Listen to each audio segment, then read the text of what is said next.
Hello and welcome to episode number 8 of the Abundant Living Ecuador podcast. I am Jesse Bayer here with Darnell Dunn. We are the co-founders and managing partners of Abundant Living Ecuador. I will remember this week, very rare occasion, I will remember this week to plug our website. I know a lot of people are listening to these podcasts in various platforms that we have them. So our website is www.abecuador.com. That's A as in apple, B as in boy, Ecuador.com. If you aren't familiar with us, we are a real estate and relocation services company based out of Loja, Ecuador. We cover southern Ecuador. Our business is largely geared to foreigners looking to relocate to Ecuador and or invest and do business here. So that's who we are. Got a little rain today. We're recording on a Saturday. Today got a little funny weather these last couple of days. There's actually like a drop of humidity in the air. Yeah, it's interesting. That's kind of how it is this time of year, as you're sort of changing the seasons. Very, very rarely. It's like shocking to feel a little humidity because there's just almost very little humidity in the mountains in Ecuador where we are. So we're going to get into a number of topics today. We didn't have a whole lot of time to prepare, so we're going to wing it. Well, we always wing it, but wing it even more today. So we like winging it. We like winging it. So we hope we have an interesting show for you. Let's see. Let's maybe start first with Josh's article that you wanted to read. I think that'll be good to give people an idea of what it can be like living outside of the country and then going back home and what that kind of reverse culture shock is like. Yeah, great. Yeah, so our friends over at Viva Tropical, who they have a cool business. They run in kind of like almost an investment fund sort of thing. You're welcome to go check out their website. They work more in Panama and Costa Rica and Central America, but they do a few things in South America as well. Anyways, one of the guys over there had written a blog or put out an email after a trip that he had taken to San Francisco on business. And I wanted to read it for you because I think it does a nice job of illustrating a little piece of some of the things that are really nice about living in Ecuador that are kind of hard, or not Ecuador, or living in a place that's just more low key, I would say, than the States or places like the States. That some of these things are just kind of hard to verbalize. You just sort of feel them, but it's sometimes harder to talk about. And I think he did a nice job illustrating that verbally. So I'll jump right into the article. So he's talking again about coming back. I don't know if he's come back to Panama or where he's coming back to, but from a trip to the States. So he writes, 2 of the biggest things that never cease to amaze me when I visit a big U.S. city are the sheer amount of time people spend in the car getting from place to place, and the way they're constantly inundated with marketing messages. They're everywhere. Billboards, radio, magazine ads, toilet stalls. Yes, even toilet stalls. There are marketing messages. Have you ever thought about how bizarre that is? I know I sure didn't, at least not until now. When I lived in the U.S., I probably wouldn't have even noticed those ads, at least not consciously. What I notice now is that this marketing barrage is not neutral. It doesn't go totally unnoticed. At the very minimum, it does at least affect our subconscious mind, and often the messages even affect your conscious mind. My coping mechanism is to try not to mentally engage with these messages and just go on with life, but they still have some effect. Most of the time, that comes in the form of making me feel like I need something that I don't already have, which is the goal of most ads. As a result, whenever I go back and spend a little time in the U.S., I find myself feeling like I need things. I'm not trying to make advertisers out to be a bunch of evil tricksters. I'm merely stating the facts. Marketers are masters at getting messages stuck in our heads, and even after adopting a simpler lifestyle, I'm still not immune. Going back to the U.S. and exposing myself to all these messages is a bit of a mental sacrifice for me.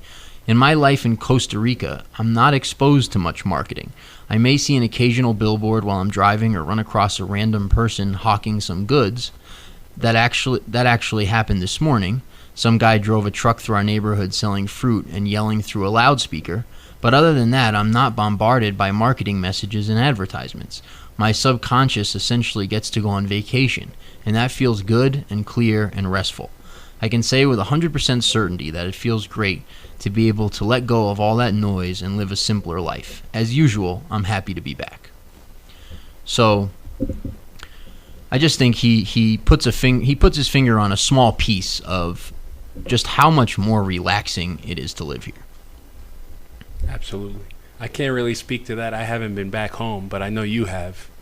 And yeah, I think they do a really good job in general of just communicating those kinds of things, outside of their projects that they have going on and the investments that they do. I definitely encourage anybody who's listening now to check out their website at vivatropical.com. That's vivatropical.com. Yeah. So I mean, I know just for us, I know you've mellowed out a lot in the 2.5 years or whatever that you've been here. I maybe a little less, but I had further to go. but yeah, I mean we touched on it before, but it's a very different like vibration. It's a very different like kind of like ticker rate. It's a very different like speed, and you can't be here and kind of like have all the BS and all the kind of like personalities, not like facades. Like you gotta just relax pretense, and live. I think pretense, yeah, that's better, much better. Yeah, exactly. And then also having pretense in another language that you don't know is also very difficult. Doesn't really work out so well. So somebody I actually had a conversation with a girl who's a cousin of a friend of mine. He had invited me out. We went to go have a couple of beers last night, and she had lived in Canada for a number of years and learned English. And we were speaking in Spanish, and my friend was saying, speak in English. And the girl has been back from Canada a while, has lost some of the English, I could tell she didn't feel as comfortable talking about it. But she told me something in Spanish that really resonated with me, and she said that learning a new language is almost like having another personality. Because each language has its own, a language kind of encapsulates another culture, another way of being, another set of social norms and mores, and so it's just different. It's hard to be the same person in a certain way. I mean, obviously at the core you're the same person, but how you communicate and get your message across to other people, it's just different because it's kind of a different territory, and I think that was a really good way of describing it. Yeah, the language controls behavior to some degree. I mean, the verbal tools you have at your disposal are going to, have a big impact on what you communicate, how you communicate, and in extension how you are. So yeah, certainly that's interesting. Right. Not to get too philosophical here, but interesting sidebar, jumping more into Ecuador and money and real estate and all that. So we were recently looking for a loan to expand our business here in Ecuador, and as a result, we had a lot of dealings with the banks here in Ecuador, and also we, are friends with a lot of developers in Loja, and obviously have our hands on the pulse. So that was an interesting experience, and I think it gives some insight to our listeners as to how that works. So, number one, if you're a foreigner in Ecuador and you don't have a cedula, which is a national ID card, which you get with a residency. If you don't have a cedula and you haven't been here with that cedula for at least 3 years, it's very, very, very difficult for any bank to even consider you. Of all the banks we went to, and we went to a lot, there was only one bank who would allow us to apply, given that we didn't have a national ID card that was 3 years old.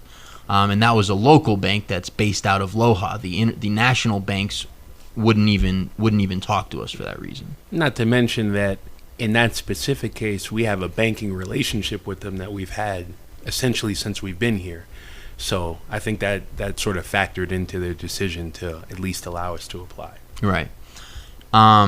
Going through the process, it's very different than back home in terms of the standards. So we were looking for a pretty small loan. We were looking for $100,000 loan. We had a piece of property here that was debt free. Part of the step to get that loan, we needed to put the property up as collateral for the loan. So we had the property valuated. Assessed. Thank you. God, you forget the English vernacular. I'm like, because it's that's the word that you would use in Spanish, but in English it doesn't make sense. Right. Assessed. Thank you, Jesus. I was even sending an email to my dad the other day about that, and I used that word valuated, and I said to him, I'm like, that's not the word, but I forget what the word. Anyways, we had the property assessed as a requirement of the bank. The property's value came back, assessed value. It's really not worth quite this much, but the property's assessed. Or appraised value. Appraised value, yes. Wow, I forgot all of the appraised value came back at $2.4 million. So you'd think, okay, well, if you've got a property for $2.4 million, in the States you could get a home equity line of credit up to 50% of that value and get it at a very low interest rate and get it very easily. No jumping through hoops, no proving income, nothing, because if you don't pay, they have the property. So here, that's not the case at all. Here they're offering us, and this is pretty good actually. Here they're offering us 11% interest rate on this loan, fully collateralized, and we have to prove income. We have to prove that we can repay it. So a very different system. The banks right now in Ecuador are not loaning for construction. They have stopped across the board loaning for construction. Various developers in the area are trying to get loans. None of them can get loans. Zero. They can't even get $30,000 out of a bank when they've had several $100,000 line of credit at their disposal in the past. So that's interesting. The bank's calculation, obviously more goes into it, but the bank's calculation is that the market's going to fall because, when I say market, I'm not talking about land. I'm talking about mostly condos mostly condos. The market's going to fall because a bit of overdevelopment and Ecuador is going through a time economically where oil prices are dropping. The government's made some laws that have really hurt the labor market as well.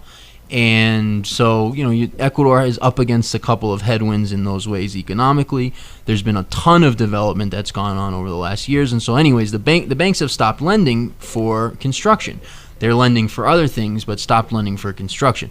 So that's created an interesting dynamic where there's not a whole lot of new projects going on, and there's a ton of projects currently on the market, unpurchased, which makes anybody who's a cash buyer be able to get steep discounts on already very inexpensive apartments.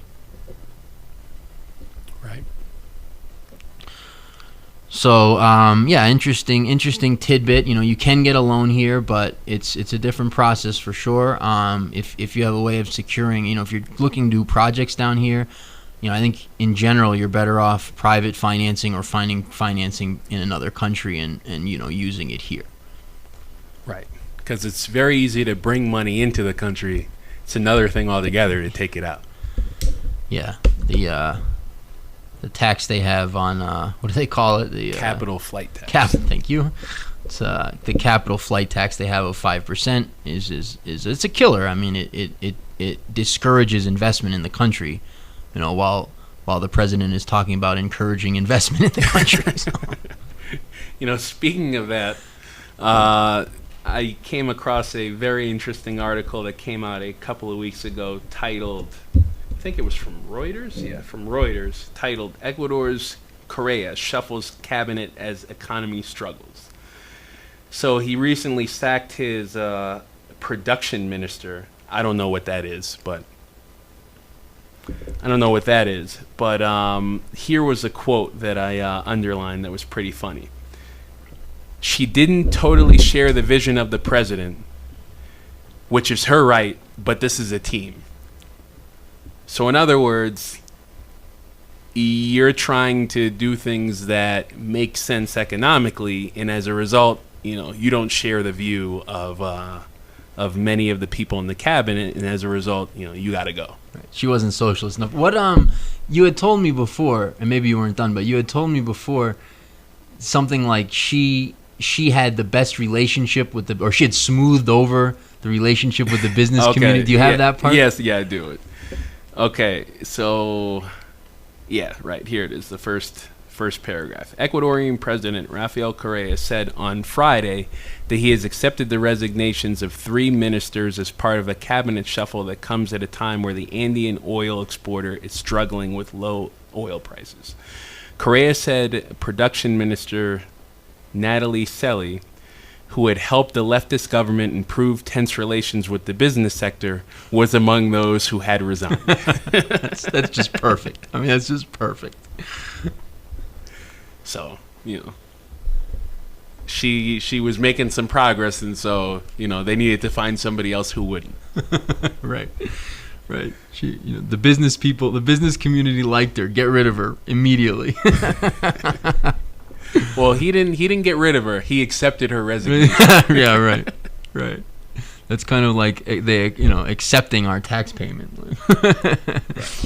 That jumps in the. I mean, there's this funny anecdote. It's like, government in its limitless efficiency, is really on full display here in Ecuador. On Sundays, for example, the mayor has had a brilliant idea, and he decided he's going to cordon off like this whole large section of the city to traffic because I don't know, he wants people to walk around. So he closed off this whole section of the city to traffic, which of course caused traffic problems where there ordinarily wouldn't be in this relatively traffic-free city we live in on Sundays, and posted cops at every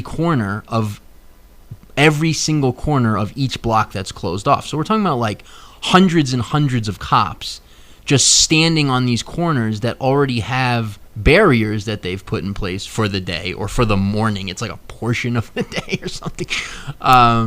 It's like these cops in Ecuador make really good money, and they have, shining uniforms, and they drive the nicest cars, and they get all the girls because they've got good jobs, and like the cops here are doing really well, and most of all of the public sector, quote, public sector people here do really well, and at the expense of the private sector, and then as the labor market goes down and business goes down and everything gets hurt, then Correa blames the private sector when he's destroying the private sector. Right. Yeah, I mean, from 2009 and 2014, government spending as a percentage of GDP has increased from 21% to 44%. Right. And it's like, we're paying these, several hundred cops in this small city to stand there on Sunday. I mean, they're standing there. There's already barriers. Like, they're not directing traffic. They're not allowing people to go in. They're just standing there. It kind of reminds me of the CNT. There's a company here. It's a quasi-government agency. Yeah, it would be like kind of the equivalent of like Con Edison or something, like heavily regulated quasi-government utility company, basically. But anyways, their communications. They do phones and internet and stuff like that. I mean, you have to say it's a government company because they're the only internet company in Ecuador who's got government approval to run at higher than a certain speed. Right. So yeah, they have a monopoly on 4G right now. Apparently that runs out fairly soon, but yeah. So anyways, we had a couple of issues with our internet recently in our office. We called this company, CNT, to come by and have a look. They've been by 2 or 3 times in the last few weeks. And each time they come with 3 people. One guy drives the car. He then sits outside in the car. 2 people come in. One guy stands there and watches, and then one guy works. And it's just remarkable. This is Correa's idea of flourishing. Innovation. Thank you. Right. So I'll get off my soapbox, but unfortunately we do have a lot of that in Ecuador. I think the good news on that is that I've made this point several times, but people have really, really, really had enough of that stuff. Public opinion right now, I just chat with people all the time on the street, or daily life and interactions just to kind of understand where people are at. 6 months or a year ago, it was very different. Now you chat with people, and people will make all the points that I'm making right now to me. So I think, that's the good news. Right. Absolutely. No, I hear the same thing in conversations I have with people. And I think the interesting thing is, too, for people who are coming to Ecuador to kind of kick the tires, see if it's a place that they want to be, they're asking those questions as well, too. And I think that one of the successful things that this podcast is doing is if we can get people to ask those questions before they come here, I think they'll end up with a better experience if they do end up coming. Yeah, right. You want to go in with your eyes open. This is not libertarian paradise. But in certain ways it is, really. It's kind of funny that way. It's like there's the whole there's all these craziness, and then there's all tons of freedom as well. It's kind of weird that way. Right. I mean, the same way that, a lot of people who would come here would say, well, I hear that, this country is going down the path of Venezuela or something like that. Well, those are the people who are coming from the U.S. saying that. Anybody could look at what's going on in the U.S. and say the exact same thing. Absolutely. And so it's important just to really have your eyes open and look at what's going on, as opposed to relying on what you think of a place or what that place is supposed to represent. Yeah. Yeah, I mean, I would say much more freedoms here than back home, from my perspective, but also a lot of government nonsense. Yeah. I wanted to jump in for 1 second, maybe 3 seconds, to a topic that if you don't know what I'm talking about, just ignore the section. Geoengineering or chemtrails. That was one of the things that I was looking forward to getting away from. Living in New York for many years, towards the end, I mean, there were many days where it was difficult to see the sky, very thick. We had about 3 days or 4 days, I don't remember if it was last week or the week before, where I was seeing quite a bit of it here in Loja, and it really jumped out at me because you see almost none of it. So if you're looking to get away from that, unfortunately, I think if you fly in a plane during the day over anywhere in the world, it's kind of blanketed the planet. So I don't think you can get away from it entirely. But basically, they don't spray here. So other than those 3 or 4 days, I hadn't seen any in a very long time. Once in a while, you'll see a little bit rolling through from somewhere else. You almost never see the lines in the sky. And, very, very infrequently do you get any sort of that fake cloud cover. Mm-hmm.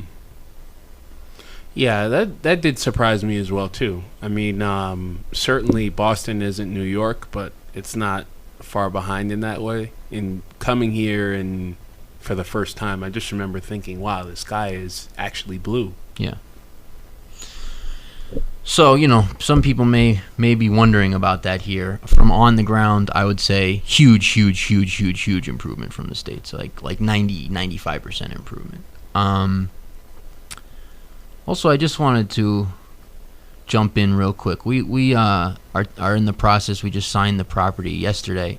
We're in the process of taking on a new listing. It's kind of indicative, I think, of some of the magic of the land here and some of the kind of benefits of what your options are here. This is a 70-hectare property, so multiply that by 2.5 if you're thinking about it in acres, which is like 200. So a 200-acre or 70-hectare property. It's about 10 minutes outside of Loja, so basically in Loja. You drive up to it on a highway type road, a one-lane highway type road. It's a road that eventually leads to Zamora. Has just incredible views of the city. You enter the property from the top where it's a little bit elevated, and it's a little cooler there because you're up above the city. but then the property winds down into like this very protected valley that's actually warmer than the city. Has 3 different climates on it, lots of flat. It borders Podocarpus National Park, and your water source is out of Podocarpus. So you're talking about, some of the best water you will ever taste in your life, completely protected, completely pure, nobody above you, nothing above you whatsoever. It has a waterfall. It has two large streams. It has all this quartz on it, and an interesting sidebar. The owner thinks there's gold underneath the ground, and it's funny when you're going around looking at properties and talking to people. It's amazing how many legends there are about gold being under the ground, and of course there is lots of proven gold under the ground, and there's lots of people who pan for gold, and there's just gold all over Ecuador. But lots and lots of people who haven't explored it think there's gold for various reasons on their property, and probably a lot of them are right. Anyway, so this piece of land, which is just outside the city, but feels like wilderness. The guy's asking, I don't know, around 270. Obviously, it could be had for less than that. Or no, I'm sorry, around 250. And it could certainly be had for less than that. But I mean, I think it's just a good example of the kind of magic of the properties here. There's not only is there a big waterfall, and they describe it as, they use the word bañar, like to bathe. They describe it as like a place you bathe, you swim or wash in. They like to go there with their family when it's warm and hang out and go into the waterfall. There's also this huge, they describe it as a tunnel, maybe more like a cave, but it goes way back, and he thinks it's connected to like Inca activity. So take that for what it's worth, but it's like those kinds of things are just on most of the properties you look at here. They're kind of just magical in a certain way. Mm-hmm. And speaking of listings, we also signed this week a. Yeah, keep what? Keep going. Sorry, okay. sorry for the interruption. Go ahead. Okay. It's a 3.2 hectare property. Has 2 rivers going through it. An old colonial, well-preserved place. Definitely needs some work, but would be a great project. It's halfway between Loja and Vilcabamba. They've got lots of land planted with bananas, coffee, oranges, limes, alfalfa, yucca. There's also 3 fish ponds that are ready to work on. This property is mostly flat, about 75% flat. Lots of areas for building. It's listed at $350. So that's another property we have. And the last one we signed last week is a 136 square meter condo, top floor condo overlooking downtown Loja, within 5 minutes of walking of downtown. That's fully furnished, fairly new construction, great looking building, very well located, and we've got that listed at $150. So those will be on the website soon. There might be 1 or 2 of those that don't make it to the website because we've got people who are interested in them. But the folder of properties continues to grow. Yeah, that property in Rumishitana that you were talking about, that first one, is really sweet. I mean, 2 rivers running through it, like fully cultivated, like food everywhere. Yeah, and one of those rivers is or it's actually more like a big stream, but it's the water comes from Podocarpus. Yeah, and there's almost nothing above that water either. There's like 2 like tiny towns, but they don't even touch they're not close enough to the stream to affect it. And when I say tiny towns, I'm talking about like 50 people or something. Mm-hmm. Literally, like 100 people, or something like that. If that. Yeah, like no store or anything like. My favorite thing about that property is that it's obviously location is great, being halfway between Loja and Vilcabamba, but just exactly where it's at is so cool, because you basically have the Vilcabamba weather, maybe like a degree or two cooler. But you have basically the Vilcabamba weather, which is really warm year round, like really comfortable and warm year round. But it's within Loja. It's within the distance of Loja's rain. So you have year round green. You don't dry out like you do in Vilcabamba for those 4 or 5 months. So you got year round green, but you're warm. That's awesome. Yeah. Sweet property. And I haven't seen that apartment, but it's indicative of you can get great apartments here for around that price, 150 to to 210 or whatever. You can get just beautiful apartments, and those are asking prices. So, right. Yeah. You wanted to talk about that Secrets of Money article, right? Yeah, I had received an email. We had talked about him briefly on a previous show, but if you're looking to research investing and the money system and how that works, I'll just say for people who are learning to think about this way or interested in another perspective, the money supply controls the prices of all asset classes. Okay, so if you follow the money supply will always tell you 100% of the time what price action is going to be in the various asset classes. So when the money supply does X, you do Y. When the money supply, that's how it works. That's just sadly overlooked amongst the commercial and mainstream investment community, although less and less so. Mike Maloney is somebody who understands that very well, and he works. There's kind of a group of those guys. Robert, I forget how you pronounce his last name. Kiyosaki, yeah. Yes. He's very closely connected to Mike Maloney. Anyways, Mike Maloney, I recently discovered. I haven't watched them, but I'm very familiar with his work. Put out a series of videos called "The Hidden Secrets of Money." You can find them at hiddensecretsofmoney.com. So I would encourage anyone who's trying to figure out that story, go there and watch this series of videos. He's releasing one, every month or something. I think he's on episode 6 or 7 now. Each one is maybe a half an hour or an hour. Knowing Mike's work, he will give you a very, very clear understanding of how the money system works, how asset prices work, and you will have a clearer sense potentially about the direction you want to head in if you can wrap your mind around this story. Right. I think another aspect of the money system that I think goes overlooked is how that impacts governments, and particularly government spending. I was looking at an interesting article, and certainly this can be controversial based on some people's political views. It's a white paper that was put together by the American Enterprise Institute, and it's titled, it actually just came out last month. It's an interesting read. It's titled "Ecuador, Is There a Future Beyond Korea?" And the author is talking about how his approval ratings have been so high, and he equates that to windfalls from oil prices, significant growth in public sector payrolls, and cash transfers to well over 1 million low-income Ecuadorians.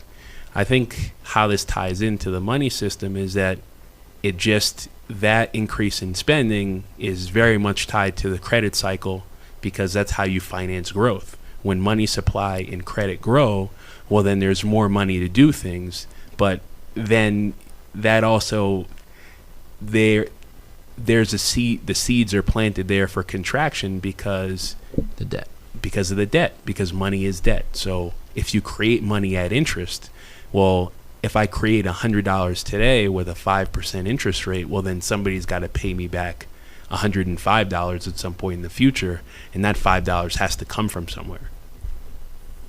Yeah. That's exactly. I mean, I was watching this. I sent it to my father, who, of course, agrees with none of my views, which is okay. But I was watching this video of this girl. She was 12 years old, and she had been selected because I guess she had given this speech before somewhere, and people had found out about it or whatever. It was very surprising to see that they gave her such a platform. But she had been selected to speak at some. It was, you know, I don't have it in front of me, but it was some like bankers convention, but maybe more like a watchdog of bankers convention kind of thing. It was like some organization that looked very official and had the, you know, the thing they put behind the person speaking for the television, and, you know, it was like the Bankers Convention of Canada, or, you know, something like that. Anyways, it was in Canada, and there was this 12-year-old girl who they gave a few minutes to speak, and she got a few of the things wrong, but she was about 80 to 90% right, and she explained how the politicians and the bankers have worked to enslave Canada and through the money system. And she explained how money is created at interest. Basically, a bond is issued, right? A private central bank issues currency, and that currency, and the government borrows that currency from the private central bank and pays interest on it. So the money is created at debt, and then taxes are created to pay back the interest on the debt. And so what is taxes really? Well, it's a tax on your labor, right? Because if I work 20 hours for, you know, $20, but then I've got to give you 5 of those dollars because you say so, then I gave you 5 of my hours of labor. So taxes are, you know, taking your labor from you. Well, if I'm paying taxes to the government to pay back the debt on the money because they created it at debt, well, is that any different from indentured servitude or slavery or any of those words? Anyways, so this girl got up there and, you know, in like 2 or 3 minutes explained it very articulately. Jesus, you can't say that word without saying it right. That's like, but she explained it very well, and you know, it was very interesting to see that this 12-year-old girl had figured it out. So, you know, other people can too. But who's gonna build the roads? Right. Who's gonna build the roads? Right.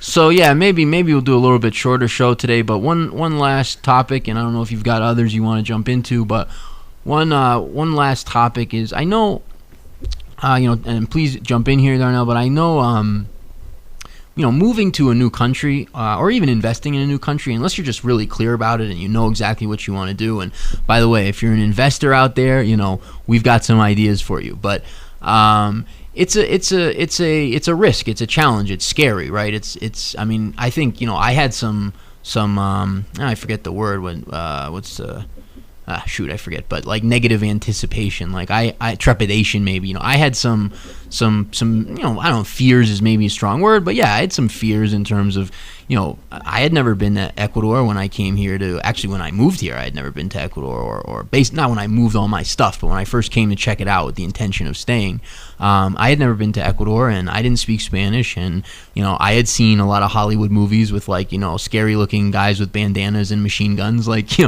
know, I had all that nonsense running around in my head, so, like, you know, I didn't know what I was getting myself into, and, you know, I was leaving comfort and security. I had a great business model going in Brooklyn, and, you know, I knew my daughter's teachers, and, you know, I you know, loved my house and my neighborhood and my friends, and, you know, my family was close by, and, you know, I had all of that stuff that's hard to get away from, and I had those fears. So I get it. Like, it's definitely a change and challenge, and it's not for everybody. But just one thing I think that I just want to communicate to people is just that we created this company so that all of the pitfalls there are in moving here are lessened to an almost non-existent amount, especially as it relates to making real estate purchases. So, you know, because that whole process is different. And so we wanted to create a company that allows people to buy here without having to be experts on how do I research the title? How do I know how much land is actually there? How do I know what I can do with the land? You know, what are the pitfalls? Is there year-round water on the property? Am I going to have rock slides? You know, is there electricity close by? Can I connect it? How does that work? You know, do I have access to the property? Is there, you know, and on and on. Like, you know, we've been here a while. We've researched all those things a million times. We have a very, very proven process for making sure that we weed out any of those issues, and if there are any of those issues, we make you extremely aware of them. Our goal is that we have happy clients, and I just want to throw that out for people, that's really kind of in part why we created the company. Right. And we rough and tumbled that. We made some mistakes in the beginning with that, not maybe taking those things into account. And just from a personal perspective coming here, I think what I was most fearful of is spending too much time at home after I stopped working, and maybe coming up with a reason why I wouldn't come. I already made the decision to come, so as soon as I was done, I just did it so that I didn't have a way out. That was important for me. The other thing coming here too is that you're just, one of the hardest things to adjust to for me in the beginning was just the language barrier, in terms of not being able to express myself in the way that I wanted to, or not feeling like people understood what I was saying or what I was trying to accomplish. And, not being around lots of people that it's kind of like you're out on an island a little bit. It was like, Jesse and I came here together at the same time. It was like, other than Jesse, there wasn't anybody else to talk to, really. No family, no other friends. So that was something that, was difficult, but I really wouldn't have changed it at all. Jesse, you were talking a little bit about how from your perspective, I mellowed out a little bit from coming here, but that wouldn't have happened if I was able to come here and be in total comfort with everybody that I knew, and I could say that all these family members and friends came to visit me, because that didn't happen. And you get a little bit of time with yourself, and you get to, I think, understand yourself more as a person, and understand a little bit more about what you want out of life and what you're trying to do in a specific scenario or instance or what have you. Yeah, and I mean, we also came to places. I mean, I originally moved to Vilcabamba, where there was a large English speaking community. So my transition in that way is probably less scary than yours. You moved right to Loja, where there's 5 other guys who speak English. Mm-hmm. So there are those options for people. Like, hey, if it's very important to you to have a really large expat community, there's places like Cuenca.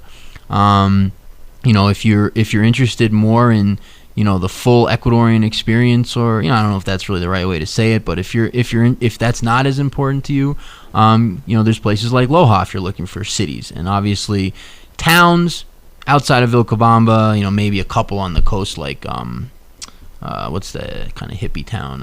Montanita. There's not many places you'll find a ton of English speakers, but in towns, but certainly in some cities, obviously in Quito there would be some significant community as well. Manta, yeah, and a little bit in Salinas. Right. Oh yeah, big time in Salinas. Yeah. There's like a very large percentage of English-speaking real estate brokers live there or have offices there. So you can kind of find what you're looking for in that way. I mean, for my money, if you're just looking to retire, or if you're just looking to kind of sort of almost live your same life but here, then I think maybe a place like Cuenca, or a place on the coast that's got other expats that you can just kind of settle right in and do that, then I think that's the way to go. But for my money, these little towns and these little pieces of land in El Oro province, in Loja province, in Azuay province, I mean, they're just amazing and undiscovered. And you're going to have to get to know your neighbors and figure all that stuff out, but it'll be fun, and I think you'll be better for it. I think kind of getting to what you said, it kind of makes you face some stuff that, right. Absolutely. No, and I think that's what one of the coolest things about living here is, just that there's something here for everybody. Your experience or my experience doesn't necessarily have to be the next person's experience. It can really be whatever they choose it to be. And, we're here to help whoever's coming to have that experience that they're looking for. Right. I looked it up. the 12-year-old girl was giving a speech at the Public Banking Institute in Canada, whatever that is. But it's very official looking. Yeah, I'm sure they help a lot with oversight and right. Usually, the more official looking something is, the less validity it has to it. So I was very surprised that this girl was saying something relatively true. So looks like the sun has poked its head out potentially here. Maybe I don't know. I want to go to the park and throw a football. Yeah, I wouldn't mind doing that either. But I got a couple of appointments this afternoon, unfortunately. So I guess we'll get out of here early today. I hope you enjoyed episode 8. Oh yeah, a couple of more things before we get out of here. A couple of plugs for some upcoming shows. We've been fortunate enough to get some commitments from some great people to join us on the podcast. Next week we'll have Dave Johnson, who's the founder of Cuenca, Ecuador, or Expats. Yeah, it's Cuenca Expat magazine.